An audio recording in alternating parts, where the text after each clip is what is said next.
recording, so we'll have a copy of this for people that wanted to drop in, or it might be useful to you or something. So we'll just. Oh, that'd be great. Yeah. Wonderful. So welcome, Cindy, and we'll let you take it from here. Thank you so much, Christopher. And thank you, Three Chopped. I'm so glad to be back with you all. I've been there, but it seems like so many years ago now. Things are just, everything seems fuzzy to me after the past 2 years. I'm going to get started today with a short, well, it's about a 10-minute video. And I'm hoping that this video, even if you know something about Haiti, will sort of put us back, sort of take us back to where Haiti got started and how Haiti got started, because the history of Haiti truly does really sort of, it really impacts the situation today, even though it's hard to imagine that. So I'm going to do my best now to share a screen, not the best thing that I do, but I'm going to try it. Allow Zoom to share your screen. Zoom, share my screen. Well,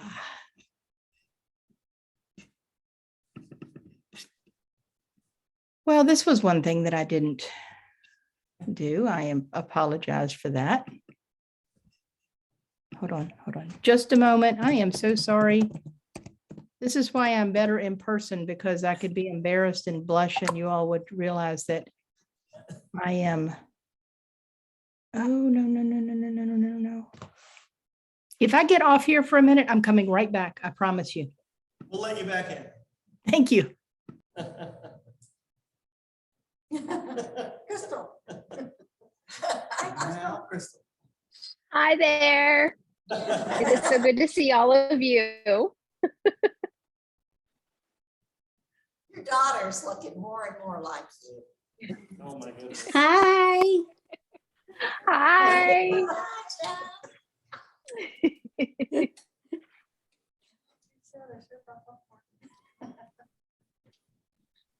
How is everybody? Doing well. Good. Welcome Good. back, Cindy. Thank you. Crystal, what is the first rule they tell you when you go to Haiti? Don't take your shoes off. And after that, be flexible.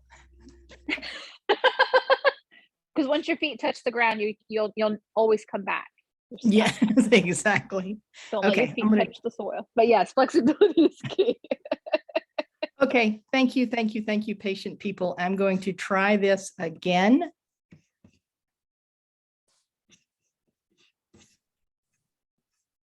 I think Oh, there you go. We see your screen. it's starting, isn't it? It's possible. Let's see if this is going to make sound. Nod your head if you can hear this, Okay, somebody. we can hear it. My name is Cindy Corell. I am a Presbyterian Church USA mission coworker serving Haiti. I'm sent to Haiti by Presbyterian World Mission and Presbyterian Hunger Program. I work alongside a network of farmer organizations. The network is known as Fundama, the Hand to Hand Together Foundation of Haiti. Today I want to share with you the history, the culture, the beauty, and the struggles of this wonderful country known as Haiti. As you know, it is one half of the island of Hispaniola, and in order to understand the history of Haiti, we need to start from the beginning. And the beginning, as it is in most developing countries, begins with colonization. The colonization of the island of Hispaniola began in 1492, shortly after Christopher Columbus landed on the island. It was the third stop for Christopher Columbus and his 3 ships. After 700 years of Spanish control of Hispaniola, the French acquired the western third, which they called Saint-Domingue. The French joined the Spanish in bringing many, many slaves to the island to create their wealth, growing sugar, coffee, and cocoa, sending it back to Europe. The enslaved people especially those who had run away and were known as Maroons, had resisted this slavery in every way possible. By 1791, the Haitian Revolution was born on August 14th. It ended in November of 1803, and in 1804, on January 1st, Haiti, the first freed Black republic, was born. One of the fathers of the Haitian Revolution, Jean-Jacques Dessalines, had been a slave. When he was leading this brand new free country, he knew that they must turn their wealth, just as the French had used them to turn their wealth. But he also believed that each farmer should have his own piece of land to work. Thus the tradition of the small stakeholder farmer lives on. But the great wealth for this new young nation was not to be. In 1825, the French surrounded the island with warships and demanded Haiti pay them reparations for the stolen land and the stolen property, being the slaves themselves. The amount that was settled on was the equivalent of $21 billion US. For more than 100 years, Haitian families and the Haitian government worked hard to repay the debt. In the meantime, the U.S. had occupied Haiti from 1915 to 1934, taking over the banks.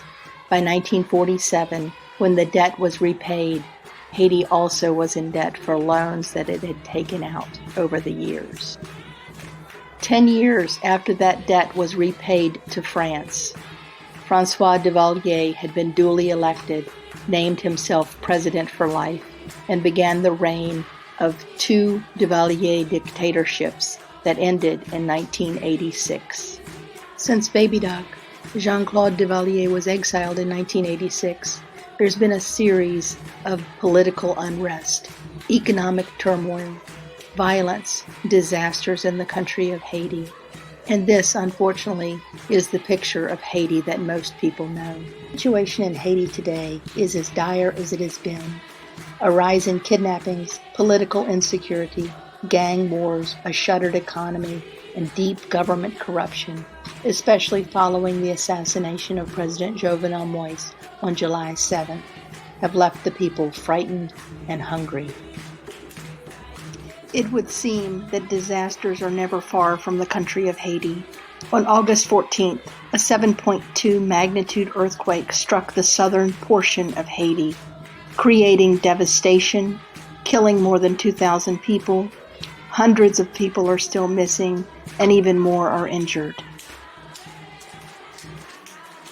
But Haiti, too, is known as a land of extremes. Even though the challenges are mighty, and even though the people must struggle in so many parts of the country, it is indeed a beautiful place. It is filled with courageous people. It is filled with people who hold to the standard of the small stakeholder farmer, working hard to create their own livelihood across this beautiful country. On any Sunday morning, and on most evenings, you can find the people, especially in the rural areas, in their churches, praising God, listening to the Word.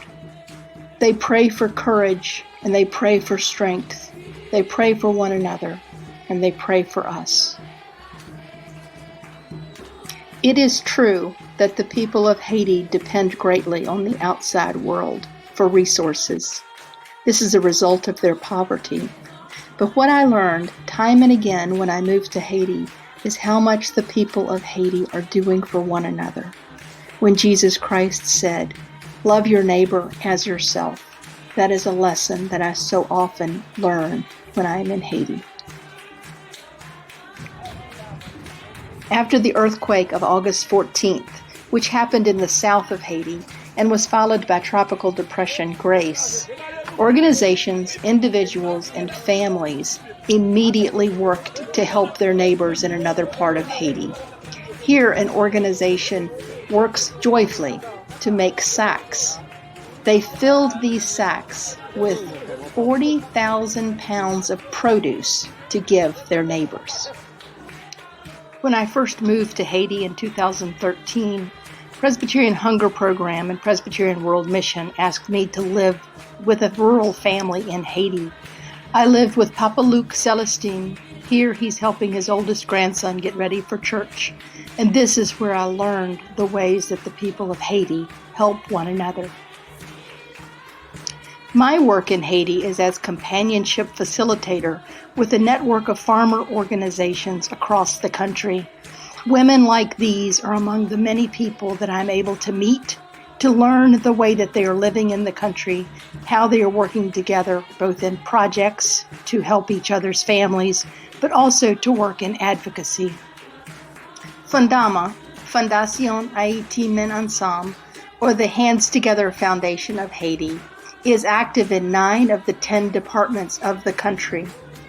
We are working in advocacy, looking at root causes of poverty, and traveling to network with one another, as well as network with the national government. Fabienne Jean is the coordinator of Fundama. Here she is with a delegation from the Presbytery of the James, one of Fundama's most stalwart partners. She's listening as the translator Mark Charles translates her words back to the delegation. Fundama has identified root causes of Haiti's poverty: food imports, the effects of climate change, land grabbing, deep corruption. These are all reasons that the people of Haiti live in such poverty. And to combat these reasons, we work with advocacy campaigns both with the Haitian government and with foreign government, looking at policies including from the United States. Fabienne, as coordinator of Fundama, is often busy with conferences, traveling the countryside, meeting with organizations of small stakeholder farmers, speaking with the media, writing, and working on proposals to keep the work of Fundama going. Fabienne often tells me that the work of Fundama seems so difficult. It seems the victories are narrow and the challenges are high. And yet, the reason that we keep going is because it is only through working together, by listening to the people on the ground in Haiti, that we will make progress. And it is our duty to be a part of all of that progress. It is a great honor and a privilege to accompany the people of Haiti. It's taken me a while to learn that my job is to accompany, to walk alongside, to tell the stories of these courageous people. If you would like more information about being a part of Fundama or a part of our other ministries in Haiti, please let me know. It is a joy to be with the people of Haiti in spite of their challenges. Though I am far from home, I carry the warm spirit of Haiti with me. This is a young man who lives near my home in Port-au-Prince. This is the joy of Haiti.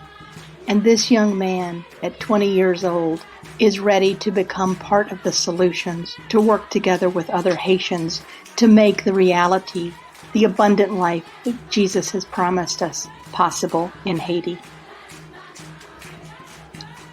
I am so grateful for the Synod of the Mid-Atlantic to invite me into this space. Congratulations on your General Assembly. Please know that the people of Haiti appreciate the work of all Presbyterians, understanding the ways that we work together, listening first to our partners in Haiti and coming alongside. Please do not hesitate to reach out if there is any way that I can answer other questions or be a part of your discernment as you work in the world through mission. Thank you again. Merci en pile. Que bon Dieu bénisse. Thank you so much. May God bless you.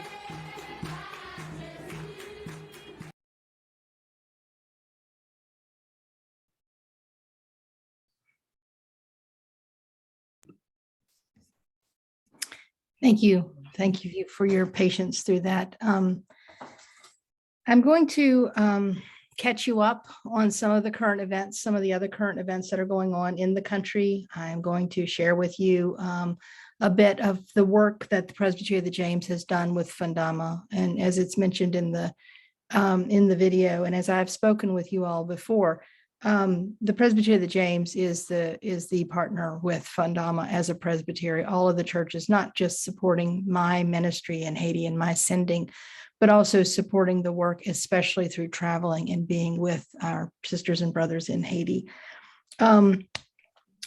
So the situation that we have now, it's been mentioned that the president, Jovenel Moïse, was assassinated on July 7th of 2021. And on August 14th, there was a series of earthquakes in the South. So it was the 1-2 punch that Haiti is so well known for when it comes to bad news. The assassination has not been, the investigation has been hindered in many ways. And many of those ways have to do with the dismantling of institutions within the country by Jovenel Moïse. He was elected in 2016, and that was his second election. The first one was deemed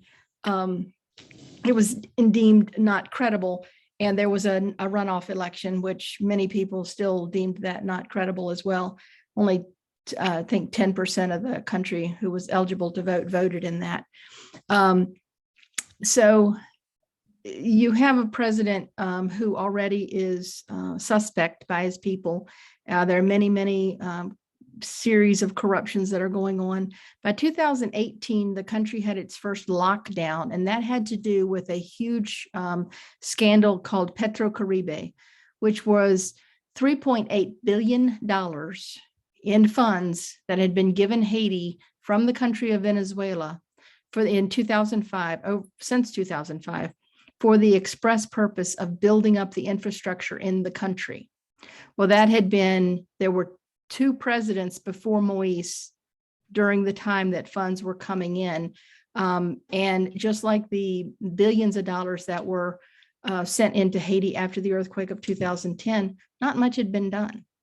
So about 2018, there was a lot of young activists in the country spoke up, and they had a mobilization demonstrations called Petrocaribe. Where's the money from Petrocaribe? The country was locked down. There was a promised investigation into this, but the people who were making the promise and the people who would be leading that investigation were accused and implicated in taking those funds. From that point on, under Moïse's presidency, under his administration, the Supreme Court was effectively disbanded. Elections were not held, so Parliament went out of power. It did not have a quorum. So the president was ruling by decree, and things were building up. And by this time, the UN had sent its peacekeepers home. So criminal gangs, especially the huge gangs that had just been fed by many of the corrupt politicians and the very wealthy people, the elites in Haiti, they took over the country. So 60% of the capital city of Port-au-Prince is under gang control. At this point, Haiti, and it has been for several months, Haiti is the #1 kidnapping capital in the world. This tiny little country has more kidnappings per day than any other country in the world. So you have rampant crime. The economy is in shambles. The crime is so rampant and people are so frightened they aren't leaving their homes. In the midst of this, you had COVID, and people were told to stay home and not to go out. You cannot stay home in Haiti. The people in Haiti are living in small homes and their work is in the streets. So most people are living in fear, and the latest term I heard to describe it is paralyzed. The entire country of people, they are just paralyzed. So it was under those circumstances that we learned in July that the president indeed had been assassinated. Immediately, there was a prime minister who had not been appointed yet. He came in. He's not credible. He's considered a de facto prime minister, Ariel Henry. In the meantime, investigations, including some from the FBI, because those who had been implicated so far were American citizens, that Ariel Henry, the de facto prime minister, has been implicated in the assassination of the president. So where can you go from here? What can you do from here?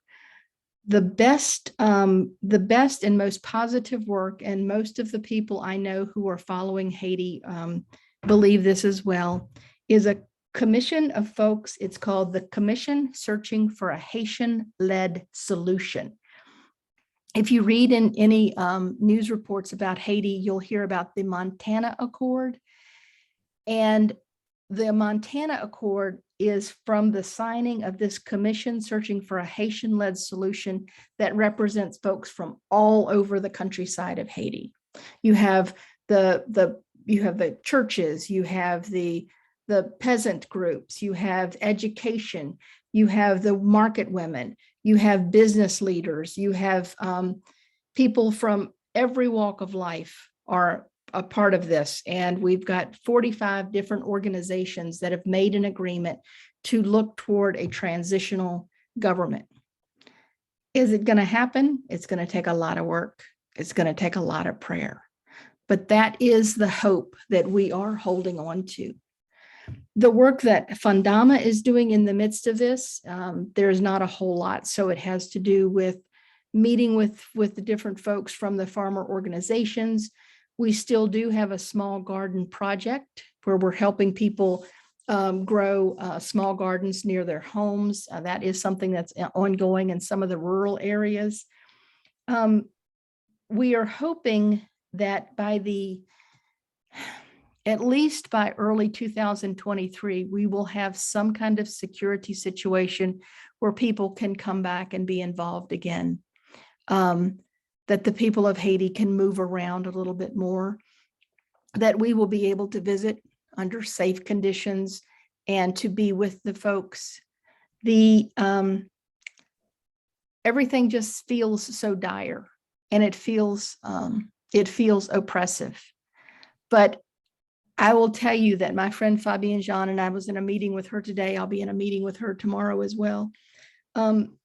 What she tells me is when we are close to losing hope, we just work harder. We rest, we take care of ourselves, we pray, and we just work on.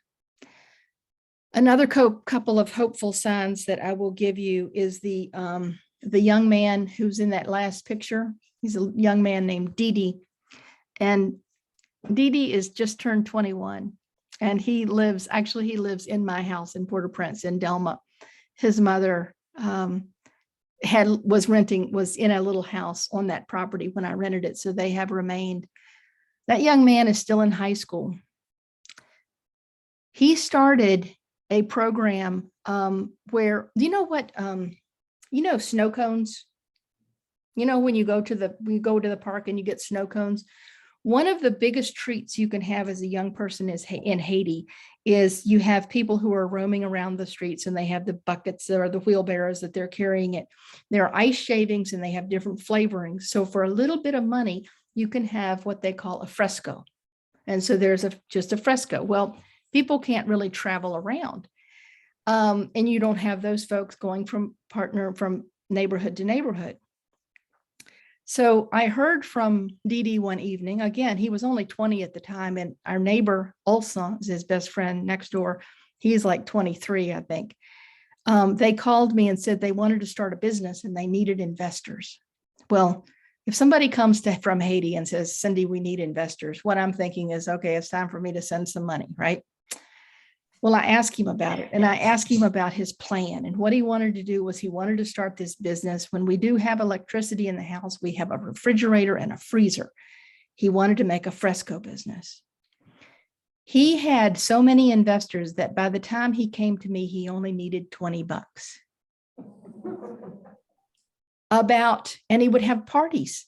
He would have parties right outside the door, right outside the gate.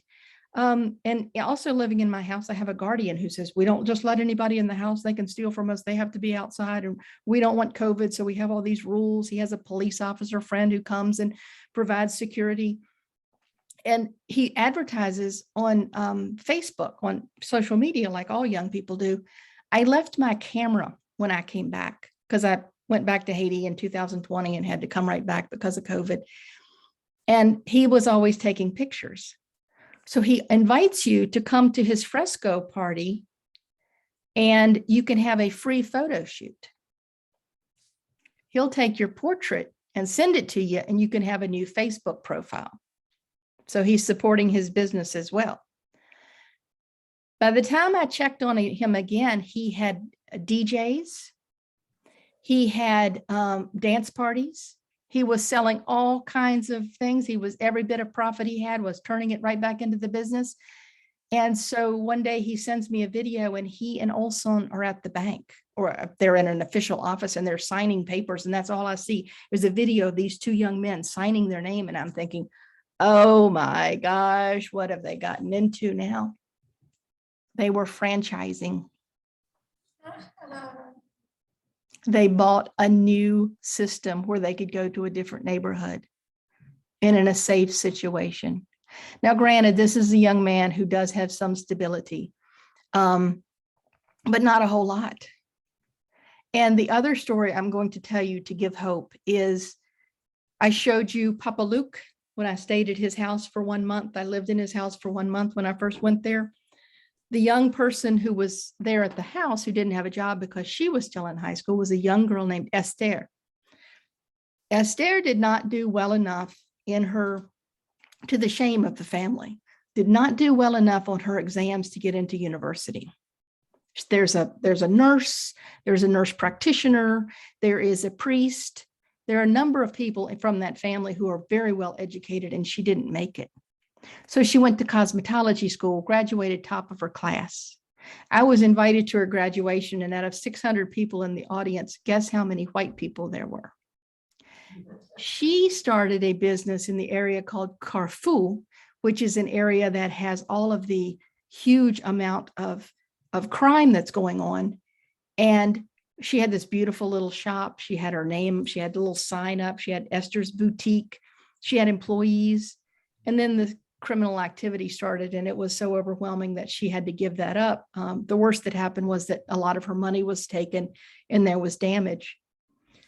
I just saw on social media in our hometown of Grand Colline, she opened up her beauty store back at home. And her first customer was her father, Papa Luke. And there's a beautiful picture of him getting his hair cut. And she said, "You don't have to pay me, Papa. You don't have to pay me." And he said, "Yes, I do." And he handed her 500 goud. 500 goud these days is only $5. But he paid his way.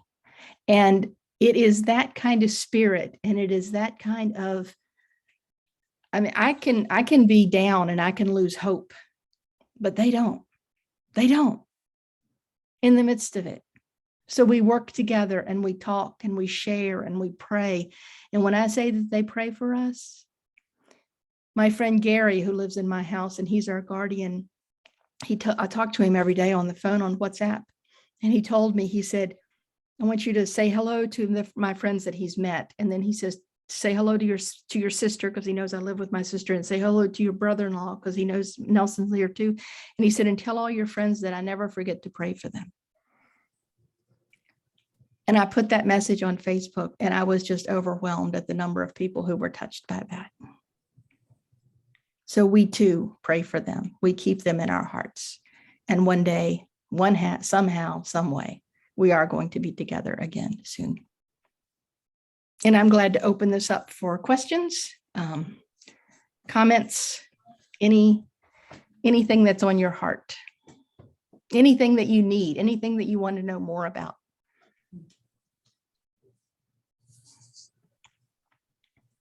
I'll ferry questions. I don't understand why the Haitians had to pay the French. Did you hear that question? Reparations. I did hear that question. You did? It is one of the things, I didn't know that before I went to Haiti. We sure didn't hear these stories in school, did we? When the French were beaten, well, you hear a lot of stories about that. The slaves rose up, right? They were slaves. Many of them were still slaves. They were enslaved people. Many of them had run away. So they were wild, they were out in the wild. They hadn't been controlled. They certainly didn't have shackles on, and they made the plans and they led the rebellion that went on for many years. But the French had no idea that they would lose. In fact, Napoleon was over in Louisiana trying to protect the Louisiana, which would become the Louisiana Purchase. He sent his brother-in-law, Charles Leclerc, to Haiti just to put down that little uprising. And they won. They won. And when they won, they wrote in their constitution that all men and all women are equal. They didn't say women, but that they did not, they said everyone is the same. We are all created and we are all the same. So it was stunning, and they were doing their best, and they were getting ready to build some kind of an equity. When the French warships came back in 1825, they said, we're going to re-invade. And by this time, these were not fired up, angry, enslaved people. These were people doing their best. Their defenses were down. President Boyer negotiated. But I will tell you that there was something else at the root to this too. What else was at the root to this was 1825. Many countries, including our own, had slaves. And the last thing that they needed was a free country of Blacks. So there was a universal pressure to make sure that there was no freedom from enslavement.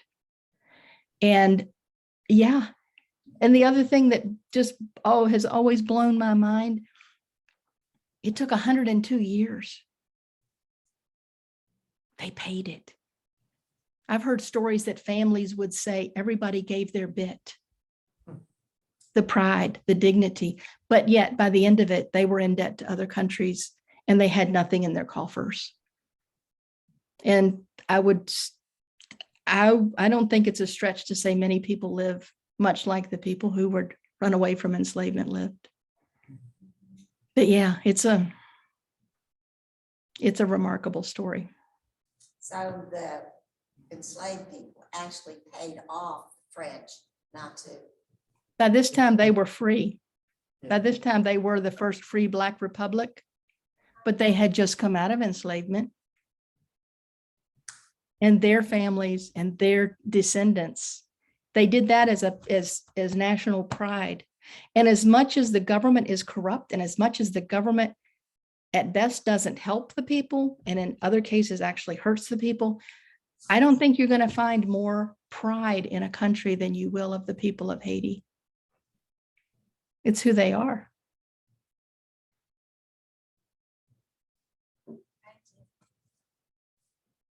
And Crystal, you've been to Haiti, you've been a part of it. If there's are there any insights you want to add here, please do. I mean, it's a big story.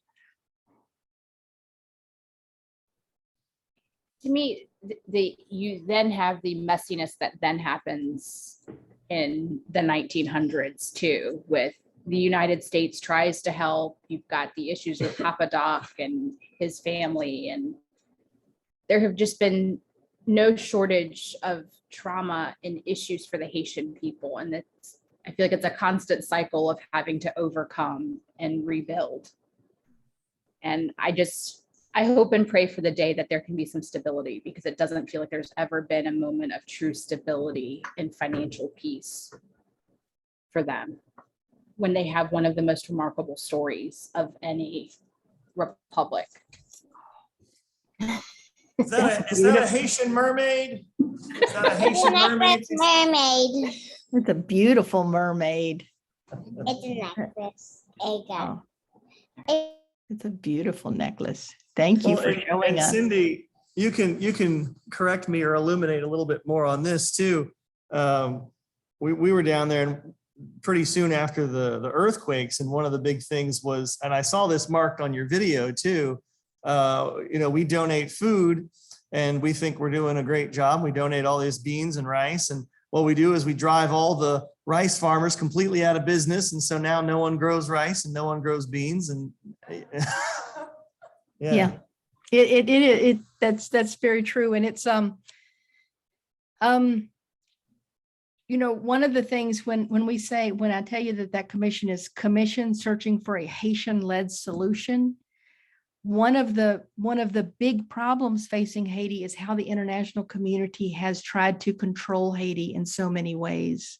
I've got a couple of other friends that we are advocates, and Fabian is among them, looking at our U.S. Farm Bill.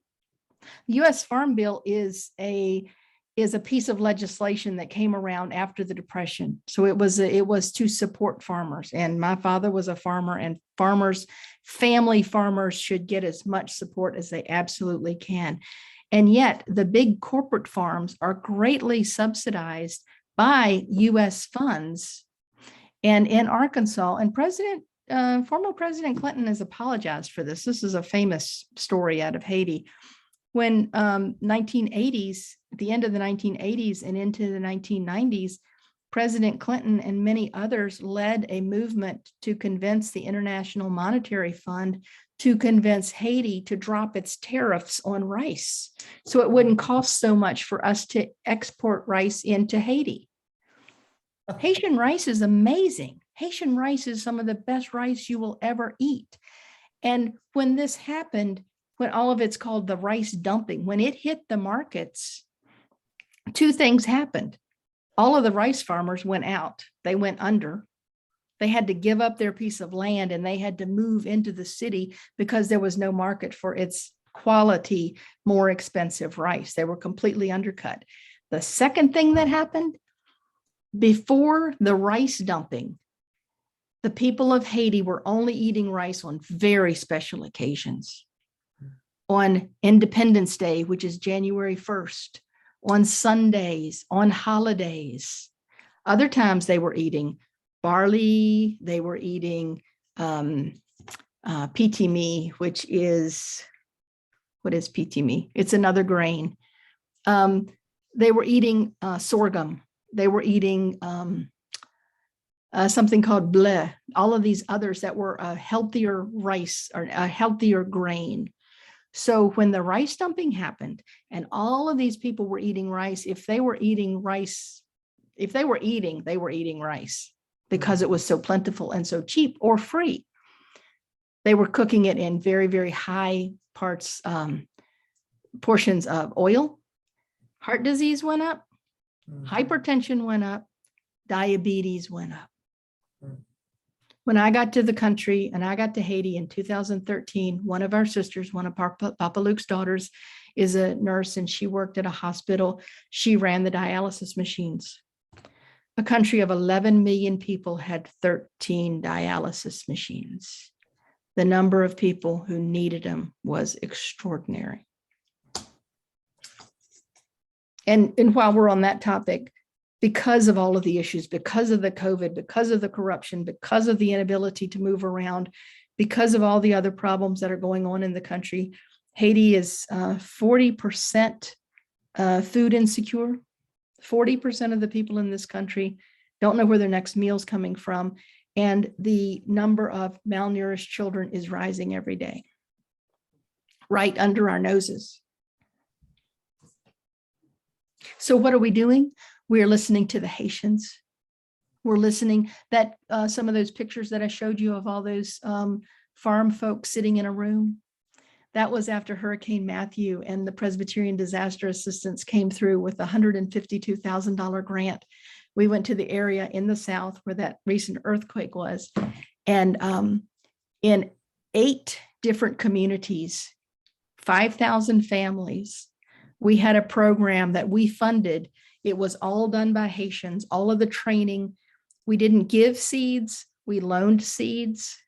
Part of the money was to help people build seed silos that were hurricane and earthquake proof so they could save their seeds. And the agronomists, the young agronomists who were teaching those classes on agroecology. I couldn't handle a class in agroecology. But these farmers who maybe not even finished school or not even gone to school are understanding how to dig into a seed to figure out its viability. Learning from them best practices. Climate change, yeah, climate's changing our growing seasons. Pay attention, mark it down, talk to your neighbors, change your growing season so you'll have more of a bounty. And when that project was over, Fabian, my dear friend Fabian, the coordinator, who you will meet one day, she tells them all the time, you know, this money you got for this program, it doesn't grow on trees. Those nice people in those Presbyterian churches, they don't just say, oh, Haiti has a problem, we're just going to find this money and give them to you. That money comes out of money that you put in church, just like when you put in a church. It's money that goes into that little plate in every church, and that's where that money comes from. So when you have something, you share it. About 3 months after the project was over, one of the farmers called Fabian, said he wanted to meet her. So he went to meet her and he handed her a bag of beans, this bag, and had beans in it. And she said, oh, I don't need that. No, thank you. Because, you know, I have a salary. I'm okay. He said, no, Fabian, you told us that the people who gave us the means to have these projects, they shared with us out of the goodness of their heart. So I'm sharing with you. And that is the spirit that once the people of Haiti get that chance, once that playing field is leveled, they'll do anything.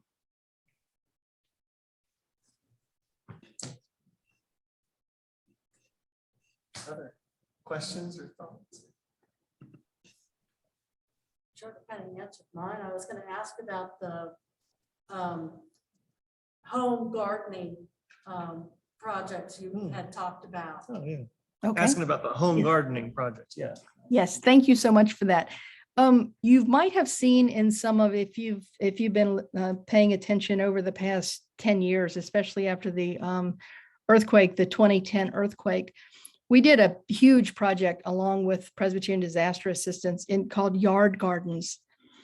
A dear friend of mine, Mark Hare, he's now in Costa Rica with his family serving Costa Rica.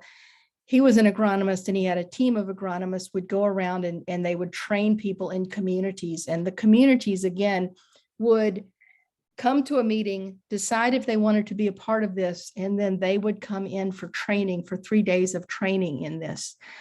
The yard garden project that we're doing since all of the issues, especially after COVID, can be, it can be a community project, like a community garden or communal garden.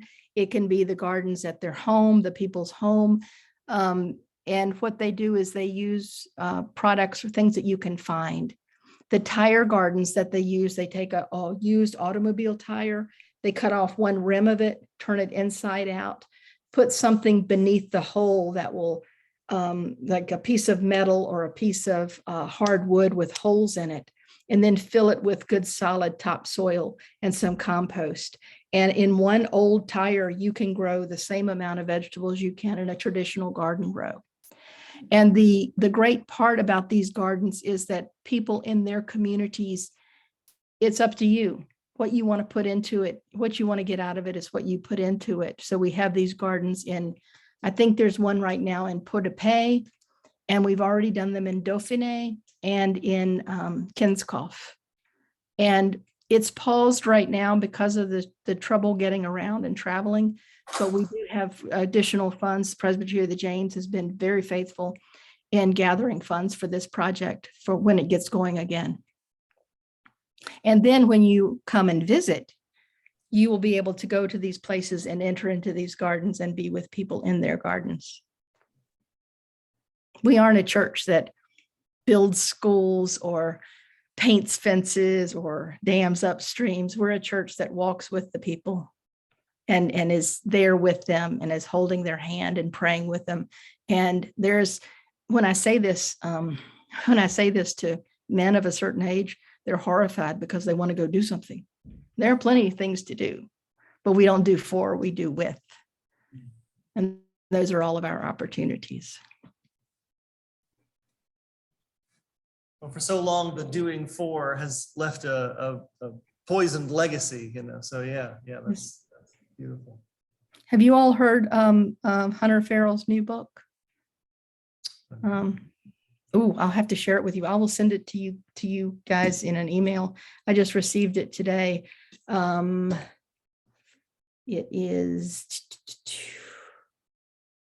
is an excellent book about this. And one of the things I would like to do down the road is to have because we can do this online now, is to have a Bible study, a talk about this Freeing Congregational Mission, a practical vision for companionship, cultural humility, and co-development. And you can't see that because it's all yucky. Put it in front of yourself, maybe. Yeah, oh, that's a little better. Yeah, Yeah. okay. What was the author's name? Hunter Farrell and his Bala Jidlang Kilep. I believe he's from India. There are two Presbyterian pastors, and Hunter Farrell was the head of World Mission. He was a mission coworker like I am, but he was in Peru many years ago in a Joining Hands group. But if there is any interest in that, on the Presbytery of the James level is too, I would love to be a part of that. Not to, I'm not an expert, but to be with folks reading that and going through it. But you're exactly right, Christopher. No one sets out to do mission poorly. No one sets out to say, I'm going to go and I'm going to make a problem, but there are unintended consequences that come along. I've made so many mistakes. I still make mistakes. I hope I'm a little bit better at catching them and making amends for them. But working with the especially poor is such an honor and such a privilege. And we somehow get it into our heads that we need to treat them differently. And really, we treat them just like we want to be treated. And you just to see yourself blossom and to blossom alongside people when that's done well is pretty amazing.